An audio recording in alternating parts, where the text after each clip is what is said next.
It was a disappointing season by Alabama standards. In year one of the post-Nick Saban era, the Crimson Tide went just 9-4, with 3 losses coming to unranked opponents and as at least 14-point favorites, getting upset by Vanderbilt, Oklahoma, and then Michigan in their bowl game. But year 2 under Kalen DeBoer should be much better. It has to be much better.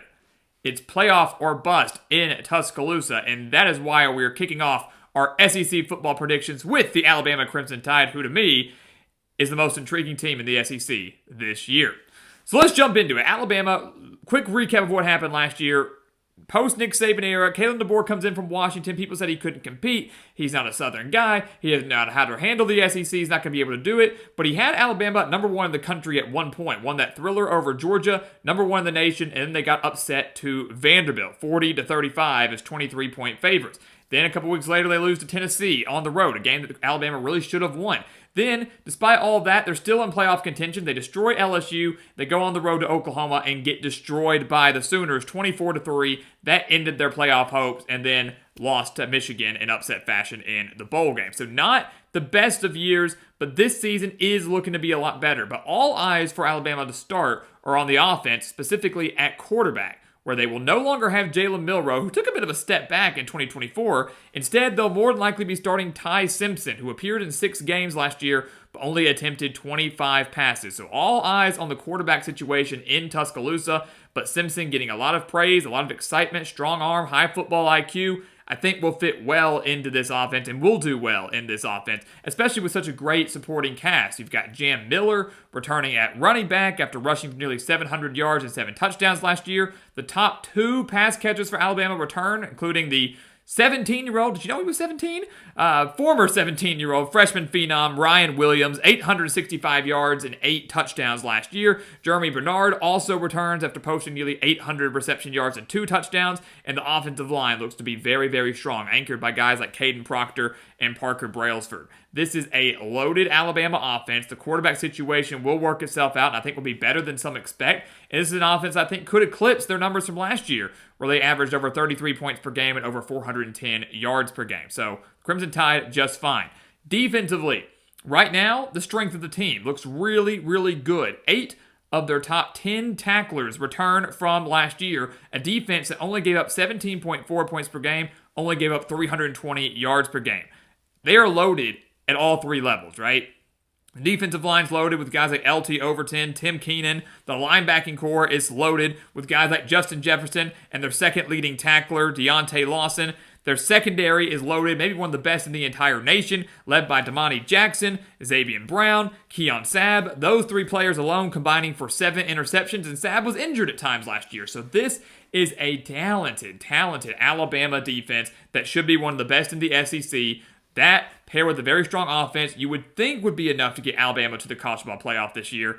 But you take a look at the schedule, and as we know, life in the SEC is not easy. You have the opening game at Florida State. You have to go to Georgia.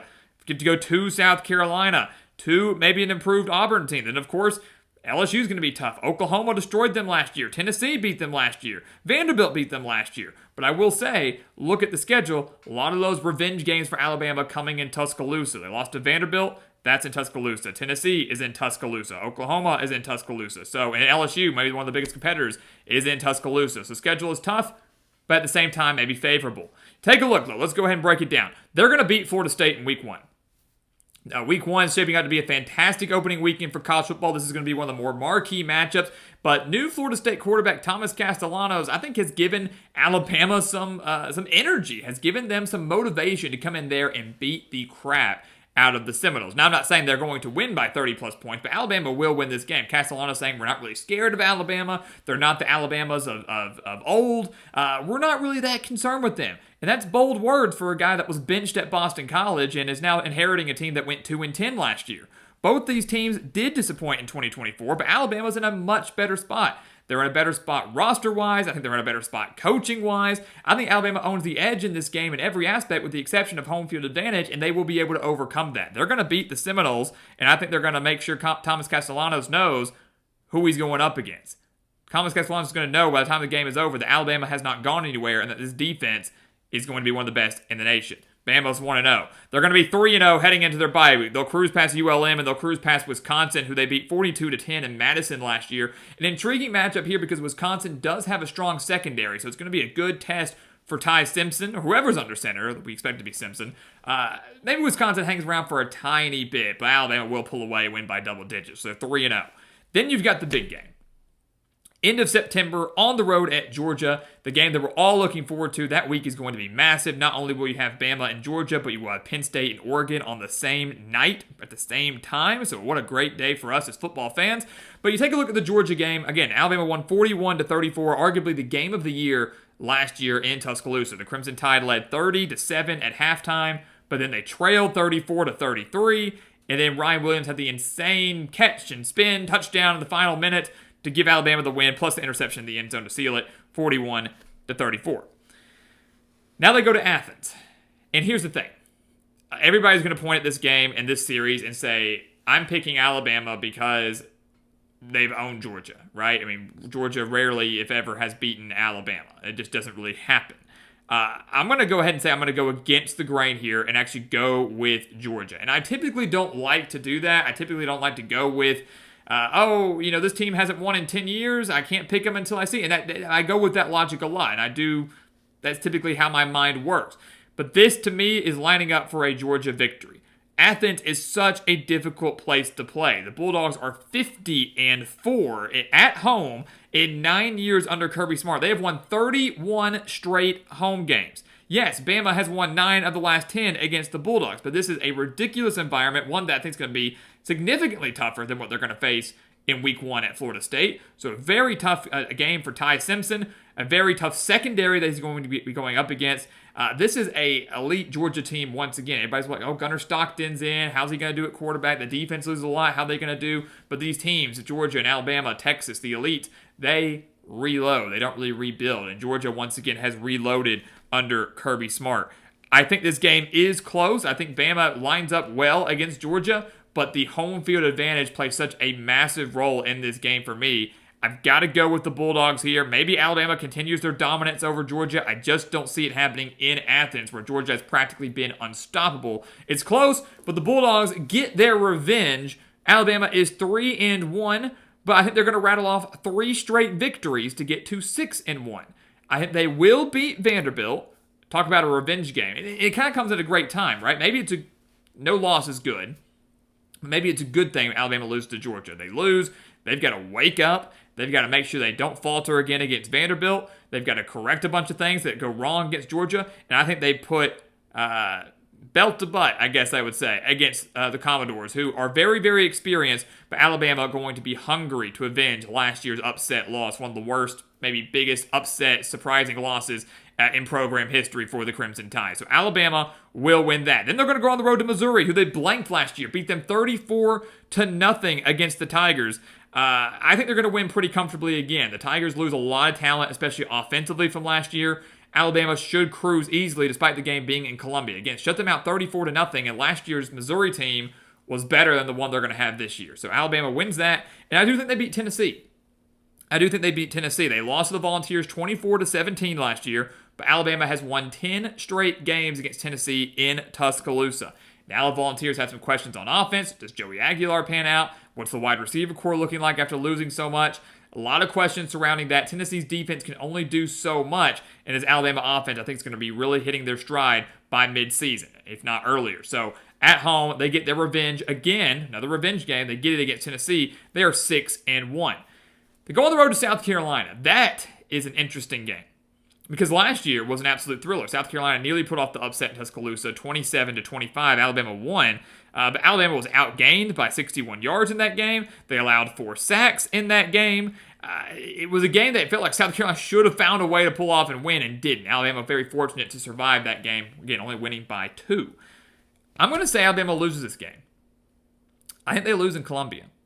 This South Carolina team, I don't know if they're going to match last year's, 9-win total, but they've got a very dangerous dual-threat quarterback in Lenora Sellers, who I think takes a big step forward in year 2 as the full-time starter. 2 of his top 3 receivers return. They've got a pretty strong secondary, and Columbia is a very tough place to play when South Carolina is good. And the Gamecocks will be rocking for this game. Who knows what their record will be, but it's not like the season's going to be a lost cause for them by October 25th. I really, really do like this Gamecock squad. And I think this sets up perfectly for Alabama, riding the emotional high of a revenge win against Tennessee, the bye week on deck, getting ready for LSU, ready for that week of rest. It just lines up to me for a perfect storm to slip up to a good team in a tough environment. And that is what's going to happen. They are going to lose to South Carolina. They lose that game, they're 6-2. They come out of the bye week, and we kind of find Alabama in a similar spot as last year. Kind of getting into that final month of the season. They've got 2 losses. If you lose one more, you're not going to the playoffs. And I don't think they're going to get at 9-3, even though they were under consideration last year. Was it going to be SMU or Bama? And they ended up giving it to SMU. I think one more loss does eliminate them from playoff contention. But luckily for Alabama, I don't think they lose again. I think they win out. I think they will beat LSU. They destroyed the Tigers 42-13 in Death Valley last year, +3 in the turnover margin, had 311 rushing yards as a team. They are 12-2 since 2012 against LSU. And I just don't see them slipping up in Tuscaloosa. I know LSU is going to be a solid team this year. I know Gary Nussmeier is one of the best quarterbacks in the country, but I have some questions about them, especially up front on the offensive line against this Alabama defensive line. I just don't think LSU has enough to win this game on the road. They have not shown that historically, and I don't think they have the team to do it this year. So, especially off a loss of a week of rest, Alabama's going to be ready to go. They get the win. They are 7-2. They will beat Oklahoma. They lost to the Sooners 24-3 last year. That was the game that ended their playoff hopes. They're going to get revenge on that. In Tuscaloosa, a very tough environment, as we know, against an Oklahoma team that I do think is going to be solid this year. They've got a great transfer class. John Mateer's in at quarterback. Jaden Ott's in at running back. They're going to give this Alabama defense everything they can handle. But the Crimson Tide don't make the same mistake or mistakes that they had last year. Their offense wakes up. They were held to 234 yards of offense last year against the Sooners. Just could not move the ball. I think they're much more effective offensively this year. I think they show up ready to play. They get the win, 8-2, cruise past Eastern Illinois, 9-2, and they go on the road to Auburn, which is a tricky game because Auburn is supposed to be better this year. On paper, they're better this year. We know Jordan-Hare Stadium is a very difficult place to play, and when the game's at Auburn, the Iron Bowls typically seem to be close. When they're in Tuscaloosa, maybe not so much. So watch out if you're Alabama for Auburn in the finale, but the Crimson Tide have won 5 straight games against Auburn. They've won 5 straight Iron Bowls. That includes last year when they won by 14. They had 201 rushing yards in that game against the Tigers. The question here also is, can Jackson Arnold deliver? He struggled during his time at Oklahoma. Will he be the quarterback Auburn believes he will be? With everything riding on the line in this game, with their playoff hopes in the balance, possible SEC title hopes in the balance, I just don't see Alabama losing. This game will be close. I think it could be decided by 1 possession. But I do not see the Crimson Tide slipping up here. I think the offensive line still does very well against that Auburn defensive line. They create some holes for Jim Miller. I think the passing game will do very, very well, as it will for the most of the season. I really do have a lot of faith in Ty Simpson. I don't see Kalen DeBoer slipping up in this game. With that, we have Alabama going 10-2, 6-2 in conference play. That might not be good enough to get them to the SEC championship, especially with Georgia and Texas and guys like that. But it will be good enough to get them to the college football playoff.